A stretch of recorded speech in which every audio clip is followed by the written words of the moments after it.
ఏది best stage అంటారు egg ఫ్రీజింగ్‌కి? I would say 30 and below. హ్మ్.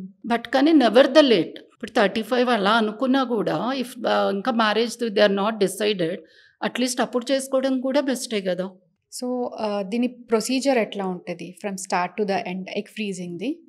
It's very simple. హ్మ్. చాలామంది యాక్చువల్గా అది చేయించుకోకపోవడానికి రీజన్కి అది టూ కాంప్లికేటెడ్, చాలా బెడ్ రెస్ట్ అండ్ నెలలు నెలలు చేసే ట్రీట్మెంట్ అనుకుంటారు. అది మొత్తం డ్యూరేషన్ కూడా చెప్పాలంటే 10 to 12 డేస్లో అయిపోతుంది. ఏంటి వాళ్ళకి పీరియడ్ వచ్చిన సెకండ్ ఆర్ థర్డ్ డే నుంచి we give like injection subcutaneous అంటాం, అంటే ఇన్సులిన్ లాగా చిన్న నీడిల్వి. అవి ఒక 8 to 10 డేస్ తీసుకుంటే ఎగ్స్ అన్నీ కరెక్ట్ సైజ్కి వస్తాయి. Then we do a procedure called egg pickup. ఆ రోజు ఒక్కటే హాస్పిటల్లో ఒక 3 to 4 అవర్స్ ఉండాలి. మైల్డ్ సెడేషన్‌లో from below we collect the eggs అనమాట. ఓకే. ఈ ఎగ్స్ అన్నీ ఆ రోజే ఫ్రీజింగ్‌లోకి వెళ్ళిపోతారు. అండ్ వాళ్ళు 3 అవర్స్‌లో డిశ్చార్జ్.